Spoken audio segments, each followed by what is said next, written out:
Eu tenho que continuar porque o Paysandu conseguiu um ponto importante lá em Goiânia ontem à noite pela Série B. Vila Nova 2, Paysandu também 2. Então no vídeo de hoje vamos analisar como foi esse confronto.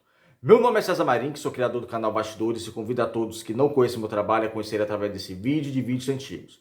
Gostando? Se inscreva no canal, deixe seu like, acione as notificações e comentem. Podem comentar à vontade, concordando, discordando de mim, sempre dando a opinião de vocês. É bem legal, assim o YouTube vai entender que vocês estão gostando do nosso conteúdo e vai compartilhar o nosso conteúdo para as demais pessoas. A proposta do canal é analisar o futebol paraense, como no vídeo de hoje vamos analisar esse Vila Nova e Paysandu. Foi um jogo que praticamente começou 1-0 Paysandu. Paysandu saiu com a bola, tocando, com um minuto Paulinho Boia finalizou de fora da área, finalizou com efeito, mas uma grande colaboração do goleiro do Vila Nova, né? Isso é inegável. Mas o Boia não tem nada a ver com isso, o Paysandu não tem nada a ver com isso. O Paysandu abre o marcador logo no início do jogo, fazendo 1-0, o cenário mais perfeito. Ou seja, jogando fora de casa, com uma equipe que está disputando essa vaga para o acesso, já fazer 1-0, excelente.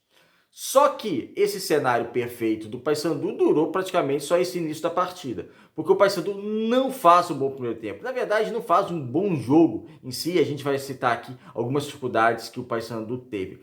E dentro dessas dificuldades, principalmente no primeiro tempo, eu tenho que colocar o meio-campo. Vamos dividir o Paysandu de defesa, meio-campo e ataque. Todos os setores do Paysandu tiveram algumas peças fragilizadas, nós vamos citar aqui. Mas se olhar o conjunto, o meio-campo do Paysandu não funcionou. Tanto é que começou o Paysandu no meio-campo com João Vieira, Vilela e Casares.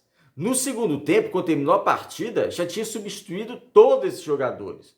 Não tinha nem o Vilela, nem o Vieira e nem o Casares, ou seja, era um outro meio-campo. Inclusive, no lugar do Casares, ele sai, entra o Robinho consegue dar assistência para o gol do Paysandu e nós vamos chegar lá, porque isso já foi no final da partida. Então foi um primeiro tempo que o meio-campo do Paysandu não conseguiu contribuir, nem na parte ofensiva e nem na parte defensiva. Uma amostra foi o gol do Vila Nova, falha defensiva da equipe do Paysandu, tanto no primeiro gol quanto no segundo gol. O segundo gol do Vila Nova, que aí foi no início, com 20 segundos do segundo tempo, o Vila Nova vira o jogo, um cruzamento rasteiro pela direita, e ninguém para acompanhar o jogador do Vila Nova, ninguém para cortar a bola. E quando eu falo ninguém, não só responsabilidade dos zagueiros, porque o atacante, o jogador veio de trás, mas cadê o meio-campo? Cadê o João Vieira? Cadê o Vilela? Então, teve um grande problema nesse meio-campo Paysandu. Esse meio-campo do Paysandu está me preocupando bastante, porque não é de hoje que ele não consegue ter um bom rendimento.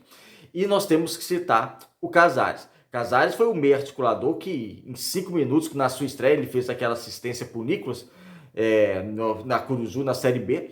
Só que o Casares, muita gente questiona, ele é um jogador pouco participativo. Ele não participa tanto. Defensivamente, ele tem alguns problemas. Gente, mas todo mundo sabia. Eu fiz um vídeo aqui da análise da condição do Casares, todo mundo sabia. Casares é um jogador que tem 32 anos, mas já está, há cerca de 9 anos, 8 anos no futebol brasileiro. Então todo mundo sabia, a participação dele defensivamente é mínima, que não é característica dele. E ofensivamente é um jogador extremamente irregular. Extremamente irregular. Então ontem foi uma partida apagada dele, porque tecnicamente ele não conseguiu contribuir. Então se ele não consegue ajudar defensivamente, você espera que pelo menos ofensivamente ele contribua. Só que ontem foi mais uma partida que ele não contribuiu.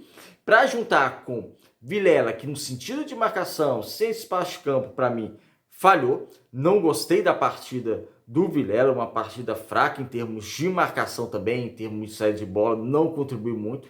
E muitos momentos você viu o meio campo sobrecarregado nas costas do João Vieira. Então, que também não fez uma partida brilhante. Então, eu creio que o meio campo do Paysandu ontem foi o calcanhar de Aquiles da equipe bicolor, porque não teve encaixe. E como eu disse, os 3 meio-campistas no decorrer da partida foram substituídos. Então é algo para o Hélio analisar, é algo para ele ver nesse meio campo 4-3-3. Eu digo mais, o Paysandu nesse 4-3-3, que é a tática que o Hélio utiliza, o Hélio tem que começar, isso não é de hoje que eu falo, o Hélio tem que começar, na minha percepção, olhar uma questão de uma variação tática para a equipe do Paysandu.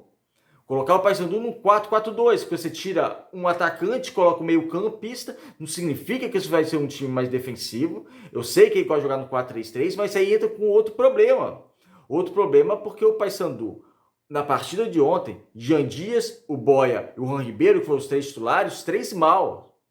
O Juan Ribeiro ainda não disse para que veio no Paysandu, e isso é um problema de planejamento do Paysandu, porque o reserva do Nicolas é o Juan Ribeiro, então o Paysandu, para uma Série B, para um campeonato que tem a qualidade de Série B, precisava de um outro centroavante no seu elenco para disputar essa posição do Nicolas, ou até para ser titular no lugar do Nicolas, e não tem. O Juan Ribeiro deveria ter sido testado no primeiro semestre, não foi. Isso desde fevereiro, bata aqui na tecla, quem acompanha o canal sabe, bata aqui na tecla a respeito dessa questão, ele não foi testado. E você tem o Paulinho Boia, que ele faz o gol, só que o Paulinho Boia outra partida mal. E outra partida que ele arma contra-ataque para o time adversário.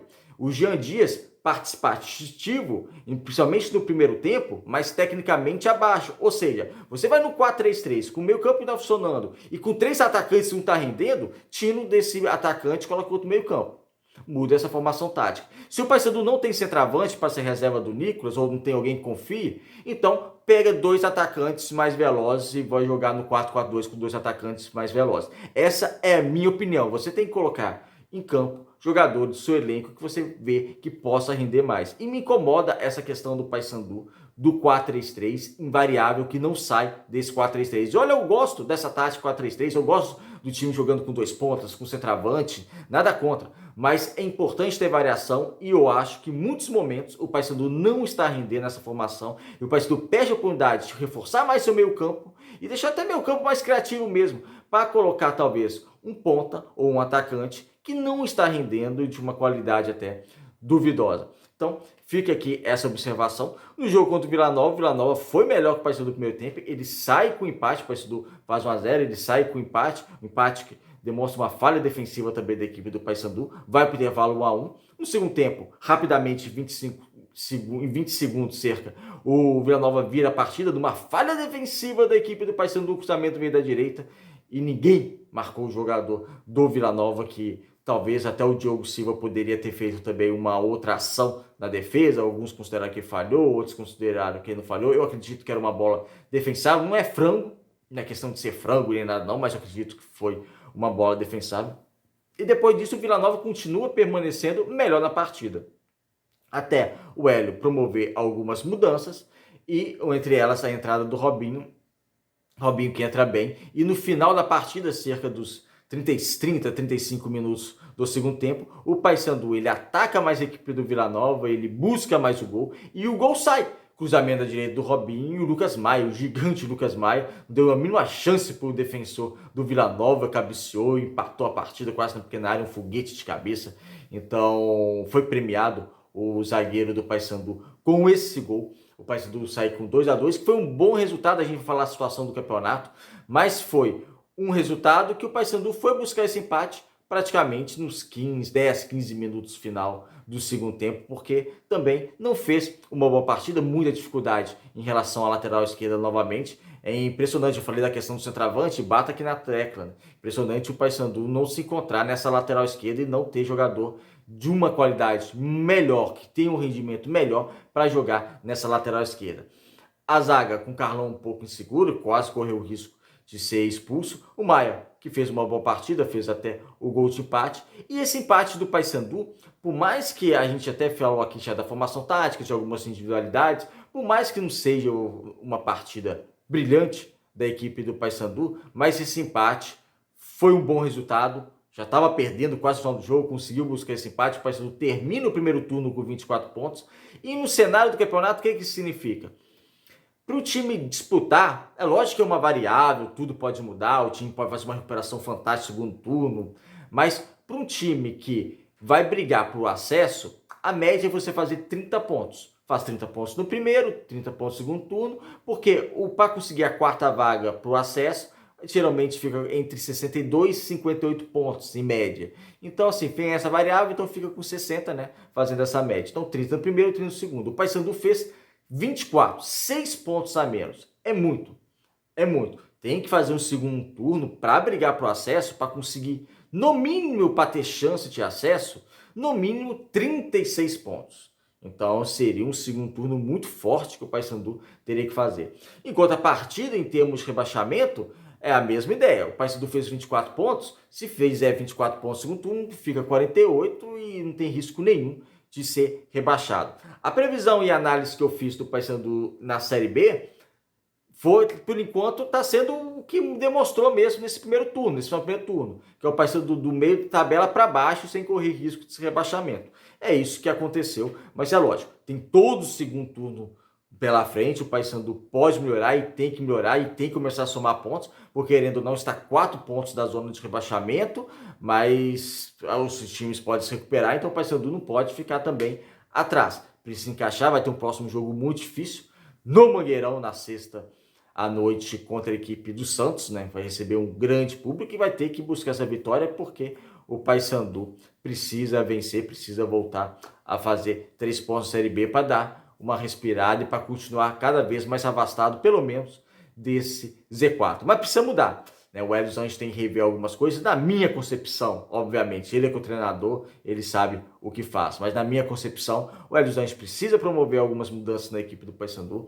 Alguns jogadores me incomodam permanecendo na equipe titular da equipe bicolor, como eu disse aqui, e talvez uma variação tática venha um bom sinal para a equipe do Paysandu, seja uma saída que a equipe bicolor possa ter.